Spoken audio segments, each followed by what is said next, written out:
이제까지 예수 믿어오면서 여러분이 받은 은혜를 때때로 돌이켜 생각해 보시기를 바랍니다. 무엇보다도 구원받은 은혜보다 이 세상에 하나님께 받은 더한 은혜가 있겠습니까?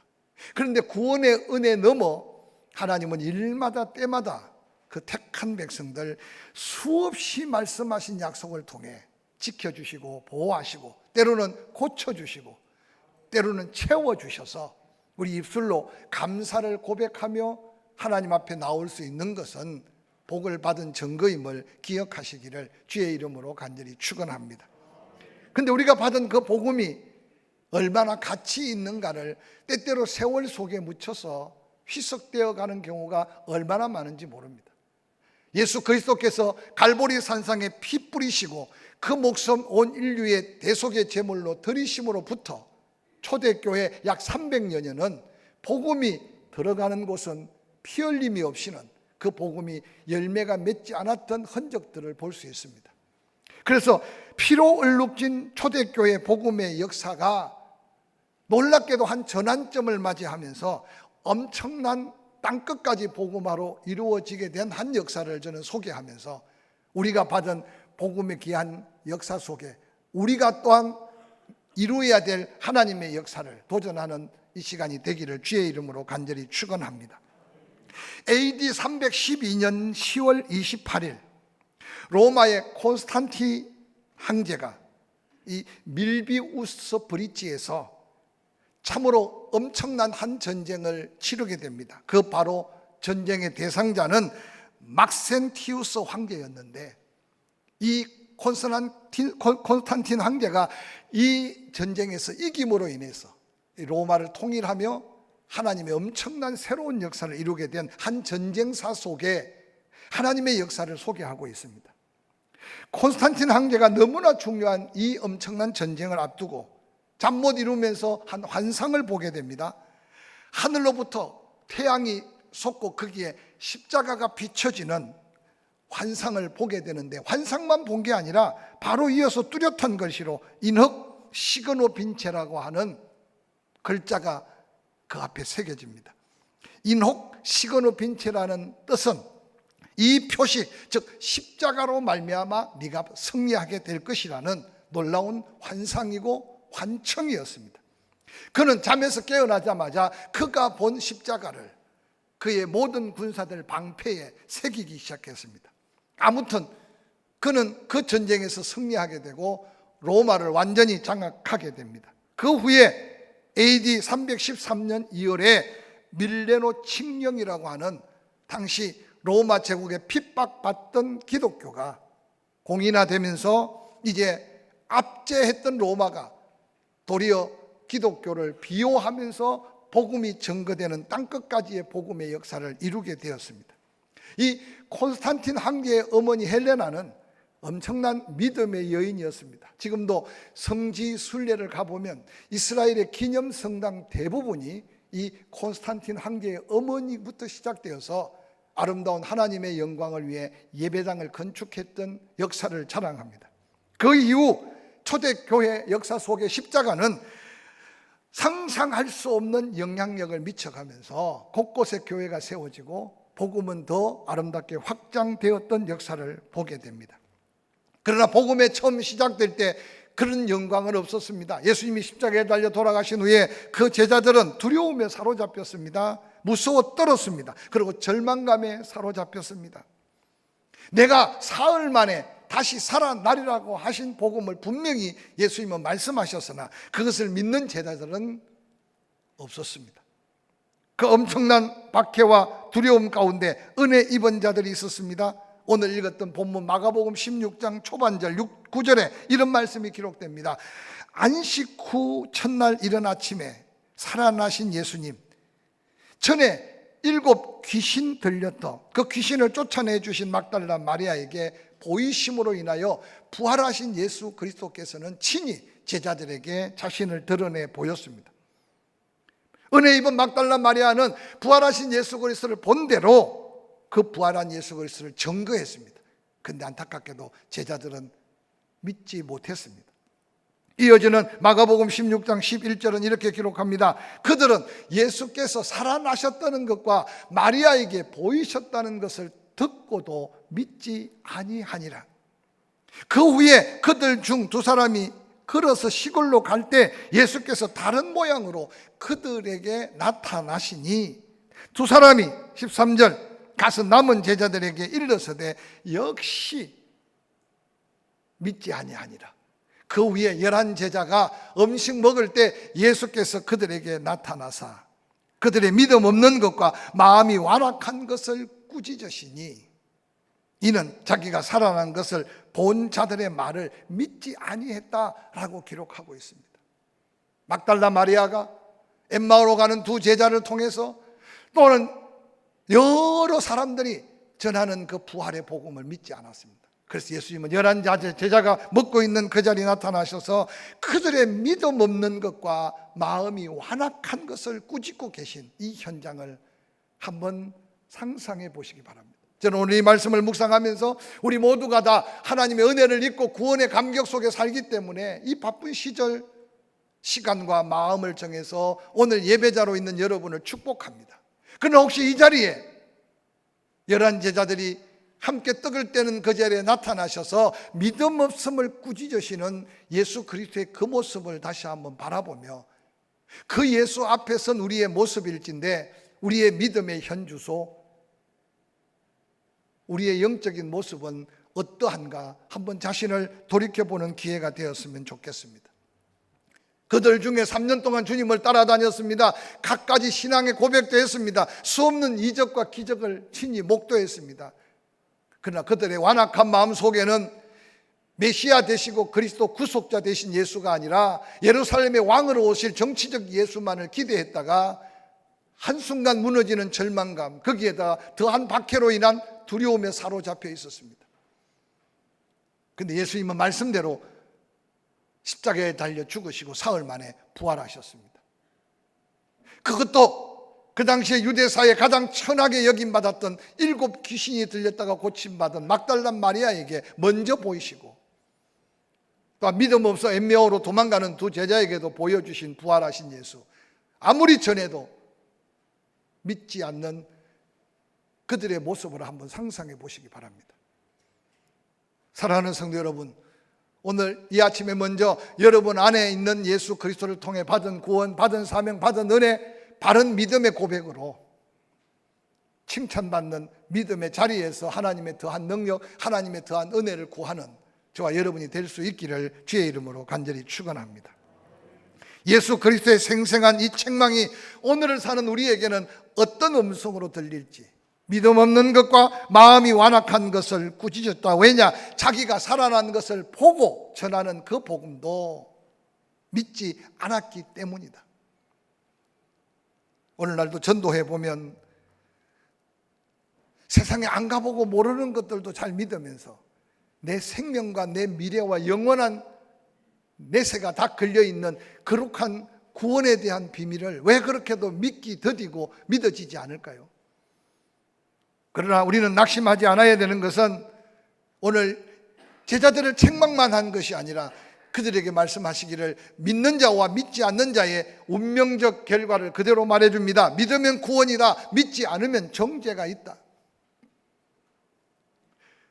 오늘 믿으면 구원받고 천국 간다, 그러나 믿지 않으면 정죄받고 지옥 간다. 우리는 너무나 잘 알고 있는 상식적인 이야기지만 과연 우리는 그 천국을 얼마나 기대하고 사모하며 이 세상 모든 것과 바꿀 만한 가치 있는 하나님의 나라에 대한 확신을 가지고 신앙생활을 하고 있을까? 아니, 믿지 않으면 지옥 가는 줄 알면서도 우리는 그 지옥에 대한 확신이 없어서 내 형제, 내 자매, 그들에게 진정한 복음을, 아니 믿을 때까지, 구원받을 때까지 우리가 희생해가며 수고해가며 그들을 건질 수 있는 사랑하는 마음이 식어져 있다면 우리는 이 엄청난 복음에 대한 은혜까지도 송두리째 잃어버릴 수 있음을 기억하시기 바랍니다. 오늘 본문에 예수님은 마가복음 16장 16절에 그 제자들을 향해 그렇게 외칩니다. 너희는 온 천하에 다니며 만민에게 복음을 전파해야 된다. 그들을 책망하기보다 믿음 없다고 꾸짖되 그들의 믿음을 다시 덧입혀 그들이 감당해야 될 가장 귀중한 사명을 선포하고 있습니다. 오늘 마가복음 16장 16절은 예수님을 만났던 그 당시 제자들 몇 명에게만 주어진 말씀이 아니라 진정 믿음으로 구원을 받아 예수 그리스도가 주님이요 구주이심을 고백하는 성도들에게 모두에게 주어진 공통적인 사명이 있는데, 그것은 온 천하를 다니며 모든 민족에게 복음을 전하는 것은 우리에게 주어진 사명임을 기억하시기를 주의 이름으로 간절히 축원합니다. 사랑하는 성도 여러분, 이 기본적이고 근본적이고 하나님의 엄청난 능력과 권능을 약속받은 이 축복의 사명을 우리 각자가 사명으로 여기고 사는 성도가 얼마나 될까 한번 돌아보시길 바랍니다. 기독교 2000년 동안 전 세계가 함께 이 코로나 위기 속에 이 같은 위기가 앞으로 또 있을까 생각할 정도로 인류의 역사를 살펴보면 너무나 어마어마한 희생과 피해와 두려움의 공포 속에 살고 있습니다. 아마 이 코로나를 극복하고 난 다음 하나님이 어떤 메시지를 줄지 모르겠지만 반드시 우리는 믿음으로 바라보면 고난이 유익이 될 수 있는 것은 믿음으로 그 고난을 이길 때, 할렐루야. 저는 분명히 이 코로나의 위기가 경제적인 위기도 있고 정치적인 위기도 있고 개인의 여러 가지 손해와 때로는 안타깝게 생명을 잃은 영혼들, 고통받는 사람들이 수없이 많을 겁니다. 뿐만 아니라 코로나 때문에 목숨을 잃는 사람보다 백신을 맞고 후유증으로 고통받는 사람들도 얼마나 많은지 모릅니다. 우연일까요? 우리는 역사를 다 살아보지 않아서 결론은 지을 수 없지만 하나님이 택한 백성들, 믿음의 사람들에게는 우연이 없다는 사실을 말씀 속에 확신한다면 이 또한 지나가기도 하겠지만 이 가운데 고난이 상상할 수 없는 하나님의 영광과 이어질 수 있는 축복도 이 속에 감춰져 있음을 믿으시기를 주의 이름으로 간절히 축원합니다. 올해 우리가 함께 예배의 회복으로 다시 한번 삶의 자리, 심령뿐만 아니라 가정에 새로운 어떤 역사를 기대하면서 표를 정했습니다. 왜 하필이면 예배의 회복일까요? 믿음의 행위 중에 하나님과의 관계 속에 가장 기본적인 신앙의 행위가 예배라는 사실을 기억하시기 바랍니다. 믿음 없이는 예배할 수 없고 삶의 감격과 감동 없이는 이 시간을 구별하고 마음뜻 정성을 다해 하나님께 온전히 영광 돌릴 수 없기 때문에 이 코로나 위기 속에 내 믿음을 지키고 믿음 안에 코로나와 영적 싸움에서 승리해서 어떤 예배든지 간에 하나님이 나를 부르시는 그 예배의 자리에 당당하게 서서 하나님께 영광의 예배를 드림으로 인해 하나님이 하나님 되심과 하나님의 약속한 놀라운 말씀의 약속들을 우리의 삶에서 체험하고 그것이 세상 사람들에게 비추어질 때 하나님의 영광이 되는 삶을 살아야 함을 함께 도전하는 이 한 해, 다시 한번 여러분의 믿음의 근본을 돌아보시기를 바랍니다. 사랑하는 성도 여러분, 온 천하에 두루 다니며 만민에게 복음을 전파하라는 이 사명은 몇몇 선교사들에게, 몇몇 목회자들에게, 자기 일생을 건 어떤 사명자에게 주어진 말씀이 아니라 예수님을 믿는다면, 믿고 구원받았다면 온 천하를 두루 다니며 모든 민족에게 복음을 전해라. 여러분, 이 전하라고 하는 사명만 주어진 게 아니라 바로 이어지는 말씀 속에는 이 사명을 감당할 수 있는 하나님의 능력을 보장하고 있다는 사실을 기억하시기를 바랍니다. 제가 종종 가든지 보내든지 저는 이 한 해 연초에 갖가지 말씀으로 우리를 도전했던 하나님의 음성들을 다시 한번 되새겨 보시기 바랍니다. 유튜브가 나와서 얼마나 감사한지, 우리 방송실 식구들이 애를 써서 좋은 화질로 모든 예배가 유튜브에다 실황이 되고 또한 제 설교만 따로 뽑아서 유튜브에 올려놨습니다.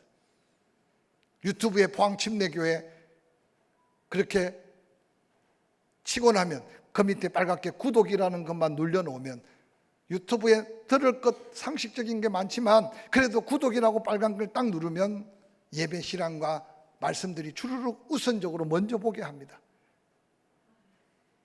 여러분, 지난 1월달, 2월달 초까지 하신 말씀들을 다시 한번 시간 있을 때 들어보시기 바랍니다. 하나님 우리에게 특별한 계획과 특별한 목적을 가지고 말씀하신 말씀이라면 그 말씀이 분명히 증거가 있고 하나님의 역사가 나타날 말씀인 것을 저는 확신하고 선포했습니다. 사랑하는 성도 여러분, 저는 가끔 하나님 앞에 저를 아프리카나 인도나 저 이슬람권의 선교사로 보내지 않고 그래도 살기 좋은 포항, 할렐루야, 포항에서 가장 행복한 교회, 포항 침례교회 담임 목회하라는 게 저한테는 얼마나 은혜인지. 지금도 힘들고 어려운 가운데 선교하는 선교사님들을 보면 머리가 굽혀지고 조그마한 기도 제목이라도 붙들고 기도하고 혹이라도 한국에 나오면 섬기고자 하는 마음이 제 가슴 속에 가득한 것은 하나님이 저를 거기 가라고 하지 않고 그래도 기도하고 선교하며 후원할 수 있는 기회를 준 것은 제게 큰 은혜였어요. 저만 이 은혜 속에 삽니까? 여러분 앉아있는 여러분들도 하나님께서 아프리카로 가라 그러면 가야 되고,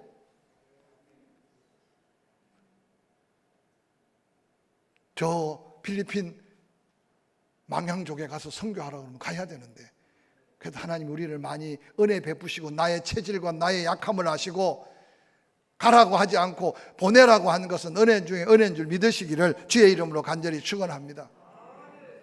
몰라서 못 보내는 거 아니잖아요. 기도로 영적으로 후원하고 감동대로 물질로 후원하고 혹이라도 개인적이든 교회 선교위원회든 선교한다는 말만 나오면 내가 동참할 때 우리는 비록 가지는 못하지만 보낼 수 있는 선교로 온 천하 모든 민족에게 복음 전하는 사명자로 쓰임받는 것이 근본적 사명 감당임을 기억하시기를 주의 이름으로 간절히 축원합니다. 힘들게 주일날 교회 왔더니 또 부담을 주네 생각하시는 분은 그냥 한 귀로 듣고 한 귀로 흘려도 괜찮습니다.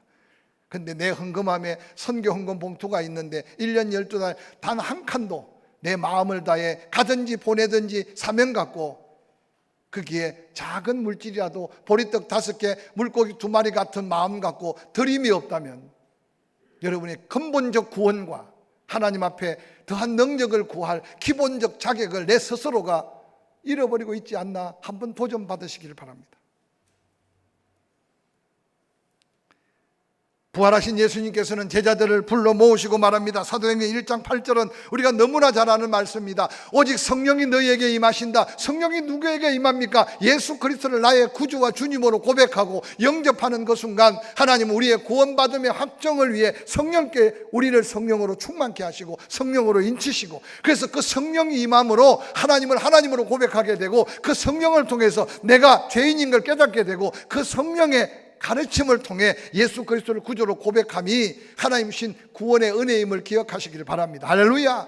그렇게 예수 믿고 구원받아 성령이 내게 임하는 순간 하나님은 나에게 엄청난 권능, 두나미스, 그 어떤 것도 방해받거나 제한받지 않는 하늘로부터 임하는 능력을 내게 더해 주신다. 무엇 때문에? 예루살렘, 네가 사는 삶의 주변, 유대, 너의 지경 지역, 너의 가문, 나아가서 네가 관심 갖지도 않아도 되는 사마리아 땅끝까지 복음의 정인이 되기 위해서 이 같은 은혜를 주신다고 약속하셨습니다. 뿐만 아니라 부활하신 예수 그리스도께서 제자들을 불러 모으시고 마태복음 28장 18절에 그렇게 말합니다. 예수께서 나와 말씀합니다. 이르시되 하늘과 땅의 모든 권세를 내게 주셨다. 그런데 그러므로 너희는 가서 모든 민족을 제자로 삼아 아버지와 아들과 성령의 이름으로 복음 전하고 믿는 자에게 침례를 베풀고, 그리고 네가 받은 하나님 말씀을 가르쳐 지키게 해라. 그러면 하늘과 땅의 모든 권세가 바로 너와 항상 함께 한다는 이 놀라운 약속은 초대교회 복음을 피로 얼룩진 역사 속에 놀라운 하나님의 구원의 역사를 이루었던 생생한 복음이었다는 사실을 기억하시기를 주의 이름으로 간절히 축원합니다. 그리고 이어지는 본문 마가복음 16장 17절, 그렇게 믿음을 고백하고 믿는 자 이런 표적이 따른다, 이런 능력이 따른다, 하나님이 함께 했다는 증거가 너희에게 임한다. 곧 그들이 내 이름으로 귀신을 쫓아나게 된다. 새 방언을 말하게 된다. 뱀을 집으며 무슨 독을 마실지라도 해를 받지 않는다. 병든 자에게 손을 얹고 기도한 적 다 낫게 된다. 여러분, 이것이 하나님이 구원받은 우리에게 사명을 감당할 때 주어진 놀라운 능력의 약속이라는 사실을 먼저 믿으시기를 주의 이름으로 간절히 축원합니다.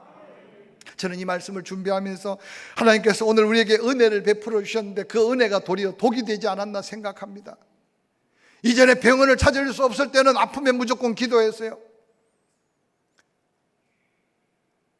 한 3, 40년, 4, 50년 전에 왜 그리 귀신 들린 자가 많은지, 저도 전도사 때 한 달에 한 건 정도는 담임 목사님을 따라서 귀신 들린 분 가운데 앉혀놓고 집사님들 10명 뺑 둘러 앉아서 찬송 부르고, 그러고 그 귀신이 떠날 때까지 어떤 때는 3시간, 5시간 영적 실험을 하는 걸 보고, 저도 목회하면서 그런 귀신들의 떠나가는 모습들을 보았어요. 그런데 여러분, 최근 10년 안에 혹시 귀신 들린 사람 구경이라도 한 적 있나요? 귀신은 다 떠나고 없을까요? 과거에는 우리도 무지했지만 귀신들도 무지하게 역사했어. 눈에 보이게, 육의 눈에도 보이게 머리를 풀고 소리 지르고 옷을 벗고 동네방네 뛰어다니고, 그런데 놀랍게도 성도들이 모여서 예수 이름으로 찬송 부르고 예수 이름으로 기도하고 보혈의 능력을 찬양하면 100% 귀신들이 떠나가고 그 심령에 하나님의 성령이 역사하는 것을 체험해 가면서, 그런 체험이 있는 믿음의 가정들이 교회가 되고, 그런 교회 속에 영혼들이 살아나서 산골, 농촌, 어촌 그 교회들이 놀라운 한국교회 못자리 교회가 되었어요. 도시화가 되면서 농촌에서 서울로, 농촌에서 도시로, 그래서 그때 은혜 받고 체험한 믿음의 사람들이 한국교회를 이만큼. 그런데 오늘날 우리는 아무 걱정 없어 보이는 세상 속에 너무 풍요로워, 하나님이 도와주시지 않아도 내 건강 지킬 수 있고, 하나님이 도와주시지 않아도 내 인생 살아갈 수 있고, 하나님 도와주시지 않아도 내 인생을 펼쳐갈 수 있을 것 같아. 이 엄청난 위험이 우리는 너무나 소중한 것을 잃어버리고 살고 있지 않나 생각해 봅니다. 사랑하는 성도 여러분, 부활하신 예수 그리스도께서 제자들에게 직접 나타나셔서 그들의 믿음 없음과 마음의 완악함을 꾸짖기만 하신 게 아니라 새로운 사명을 그들 가슴속에 불지펴 주셨습니다. 이 말은 다른 말로 말하면 사명이 있어야 믿음이 회복되고, 믿음이 회복된 그 믿음에 하나님이 약속한 능력이 나타난다는 사실을 믿으시기를 주의 이름으로 간절히 축원합니다. 아무리 설교해도 내 통장에 월급이든 연봉이든 주급이든 딱딱 들어오고, 돈 있으면 모든 것이 해결될 것 같은 세상에 너무 익숙해져서 한 주간이 지나도 하나님 앞에 당당히 서서 기도 한번 제대로 외쳐보지 못하고, 한 주간 살아온 은혜가 하나님의 은혜인 줄 깨닫지 못해서 찬송 한 절을 불러도 내 심령에 감동된 찬양을 부르지도 못하고, 예배를 1시간 드렸는데 어떻게 예배 드렸는지 전혀 감동과 감격이 없이 하루하루를 살아가고 있다면 그 인생이 불행한 인생임을 기억하시기 바랍니다. 예수님은 제자들을 다시 일깨웁니다. 믿음으로 구원받아. 네 믿음을 고백하고 이 사명 앞에 나서면 이런 표적이 따를 것이다. 내 이름으로 귀신을 쫓아내는 역사가 나타나게 될 것이다. 그러면 오늘날 귀신의 역사가 사라졌을까요? 사랑하는 성도 여러분, 오늘 우리의 육신의 눈을 속여가면서 악한 영들은 이제 우리 심령을 파괴시킵니다. 여러분, 귀신은 처음부터 하나님과 대적했습니다. 귀신의 역사는 예수 그리스도 앞에 나가지 못하게 합니다. 사명을 감당치 못하게 해요. 뜨겁게 기도하지 못하게 하고, 찬양하지 못하게 하고, 감사하지 못하게 하고. 그래서 예수 그리스도의 은혜 앞에 대적자는 귀신의 역사밖에 없다는 사실을 기억하시기 바랍니다.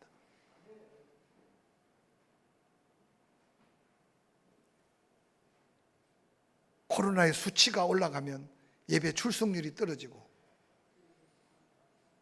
코로나 때문에 방송에 강력하게 이야기하면 봉사자들의 에너지가 식어져 가고,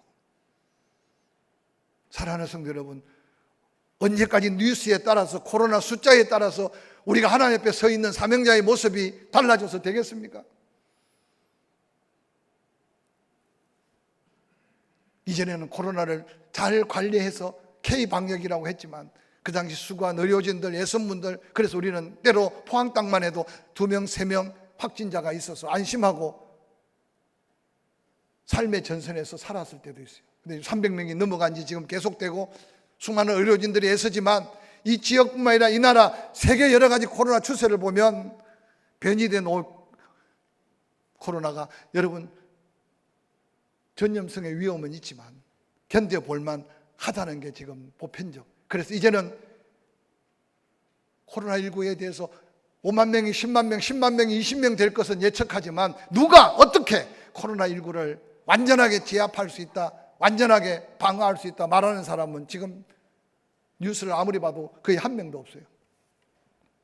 다시 한번 각자가 당당하게 맞서 싸워야 할 영적 싸움이고 코로나19와의 삶의 싸움이라는 사실을 기억하고 다시 한번 은혜를 덧입는 저와 여러분이 될 수 있기를 주의 이름으로 간절히 축원합니다.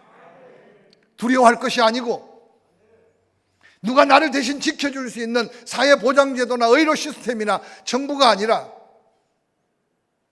다른 질병, 다른 사고도 마찬가지지만 묵묵히 은혜를 구하며 도전하며 살아가야 될 삶의 현주소를 깨달을 수 있기를 주의 이름으로 간절히 축원합니다. 사도 베드로는 초대교회 성도들을 깨웁니다. 베드로전서 5장 8절에 근신해라, 깨어라, 너희 대적마귀가 우는 사자같이 두루다니며 삼킬 자를 찾고 있지 않느냐. 너희는 믿음을 굳세게 해라. 그리고 그를 대적해라. 이는 세상에 있는 너희 형제들도 동일한 고난을 당했다. 성경 어디를 읽어도 악한 원수 마귀와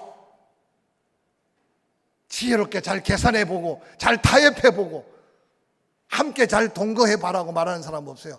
영적인 전쟁은 무조건 대적하라고 말하고 있습니다. 싸워서 이겨야 된다고 말하고 있습니다. 싸워서 이기기 위해서는 근신해라, 깨어있어라, 믿음에 굳건하게 십자가 붙더라고 권면하는 초대교회 사도들의 그 엄청난 메시지가 오늘 이 시대를 사는 우리에게 새로운 도전이 될 수 있기를 주의 이름으로 간절히 축원합니다.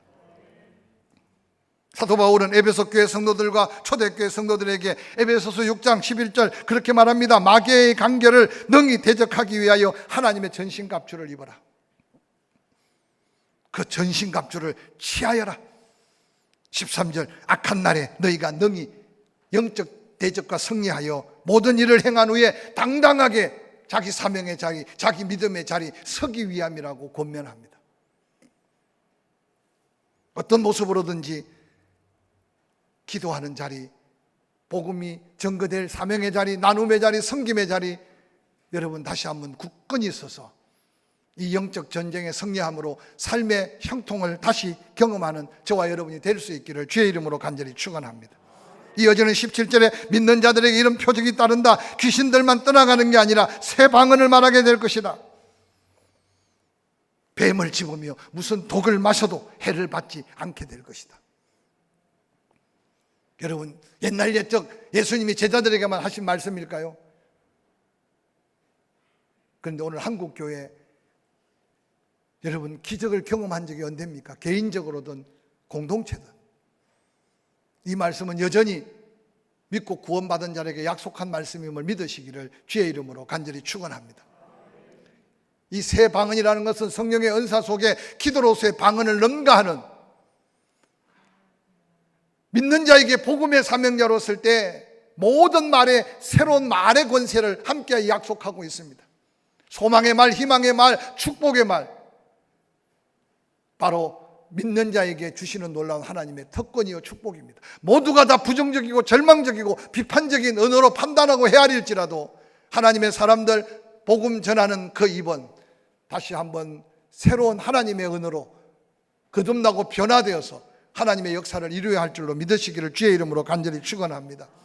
뿐만 아니라 이전에 우리 한국교회 성도들 기도할 일이 너무너무 많아서 가슴 벅찬 기도의 제목을 가지고 하나님 앞에 찾을 때 하나님은 그 영혼들을 긍휼히 여기셔서 특별히 방언의 은사를 주셨어요.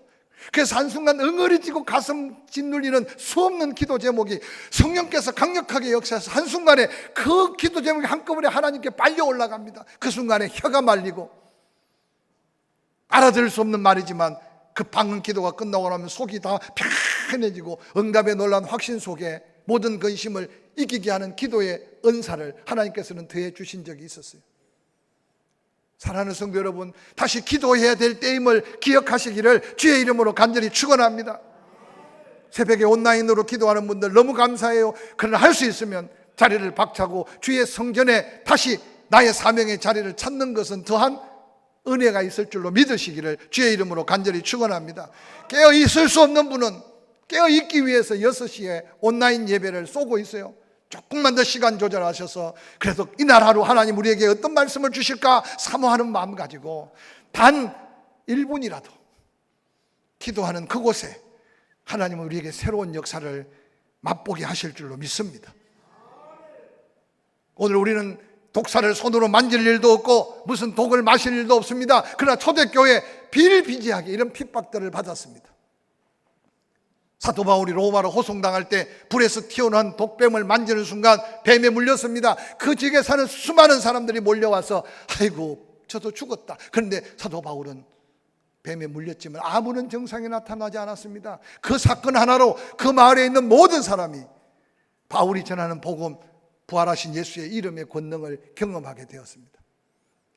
오늘 우리는 무슨 독을 마시겠습니까? 그러나 무슨 독을 마실지라도 해를 받지 않는다고 말했습니다. 그런데 우리가 바깥으로 들어오는 독도 중요하지만 우리 안에 지금 독이 쌓여가고 있어요. 그래서 어떤 사람 보면 아유 저 사람 독을 났네 그러잖아요.